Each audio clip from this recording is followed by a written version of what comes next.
బావకు happy birthday. ఆ chance రాకపోతే అసలు నేను నటించేవాడిని కాదు, వద్దనుకున్నాను. అసలు నేను స్టార్ని అయ్యేవాడినే కాదు.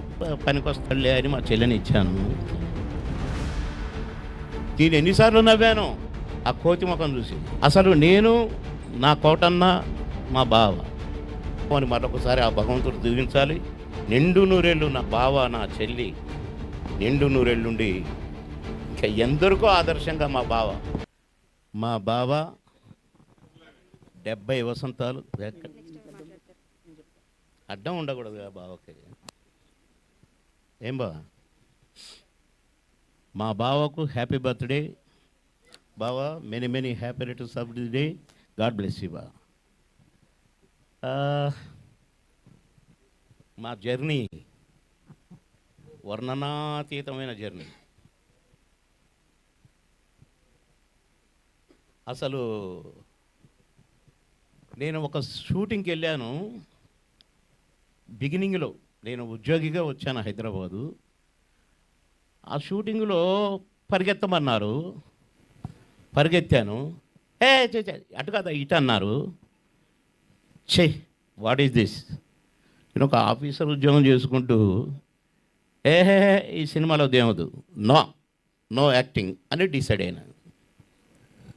డిసైడ్ అయిన తర్వాత ఒక 3 monthsకు నాకు ఎట్లొచ్చిందో ఒక పిలుపు వచ్చింది ఒక సినిమాలో నటించడానికి. ఎవరితో అంటే బ్రహ్మానందం గారి కాంబినేషన్ అండి అన్నారు. అబ్బా, ఇది ఛాన్స్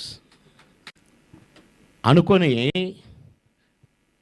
బాగా ఆలోచించడం. మళ్ళీ ఈ సినిమా వదలకూడదు, చేయాల్సిందే అనుకున్నా.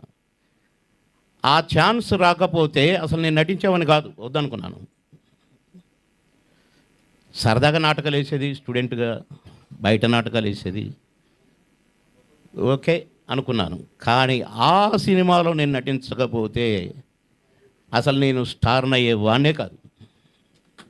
అది మా బావను కలిసిన రోజున, ఆ రోజు షూటింగ్లో బ్రహ్మానందం గారు అని మాట్లాడాను. ఇవాళ ధైర్యంగా బావ అని పిలుచుకుంటున్నాను. పనికొస్తాడులే అని మా చెల్లెని ఇచ్చాను. సరే, ఓకే, పర్వాలేదు బావా. కనుక నా బావ గురించి పొగిడితే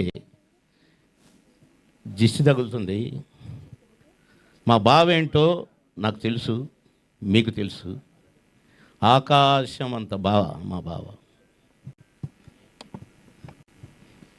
మేము షూట్ చేసేటప్పుడే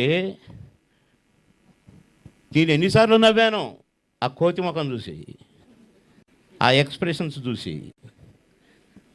మేము ఎంజాయ్ చేస్తూ నటించాము. నాకంటే సీనియర్ అని నేను ఎప్పుడూ అనుకోలేదు. అంత బాగా కలిసిమెలిసి ఒక ఫ్యామిలీ మెంబర్స్ లాగా. అసలు నైట్ అండ్ డే పరిగెత్తి ఎటు పరిగెత్తామో, ఏం చేశామో.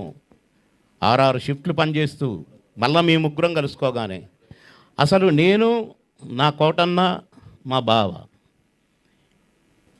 ప్రొడ్యూసర్లు కొంతమంది మా మీద కోపం వచ్చేది. మేము రాజమండ్రిలో ఉన్నాం అనుకోండి, 3 రూములు వరుసగా ఉండేవి. వైజాగ్లో ఉన్నాం అనుకోండి, 3 రూములు వరుసగా ఉండేవి. కానీ మేము మాత్రం ముగ్గురం ఒకటే రూమ్లో ఉండేది.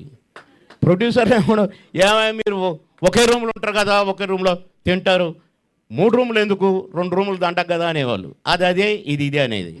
కరెక్ట్గా భోజనాలు అయిపోయి ఇక మా గోలంతా అయిపోయాక, గోలంత అంటే తాగుడు గీగుడు అనుకున్నారు.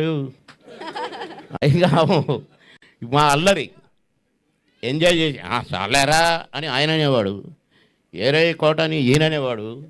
మధ్యలో నేను ఎంతో జాయ్ఫుల్గా ఉండేది మా షూటింగ్. మేము ఎంత అలసిపోయినా కూడా అలసట మాకు వచ్చేది కాదు, మేము ముగ్గురం ఉంటే. అలా ఎన్ని మా బావతో జ్ఞాపకాలని చెప్తే మీకు బోరు కొట్టుద్ది. ఏంటి ఈ సోదబాబం అని అనుకుంటారు. కాబట్టి నేను ముగిస్తూ నా బావని మరొకసారి ఆ భగవంతుడు దీవించాలి. నిండు నూరేళ్ళు నా బావ, నా చెల్లి నిండు నూరేళ్ళుండి ఇంకా ఎందరికో ఆదర్శంగా మా బావ 100కు పైనే జీవించాలి, ఆయురారోగ్యాలతో ఉండాలి అని కోరుకుంటూ సెలవు తీసుకుంటున్నాను. నమస్కారం.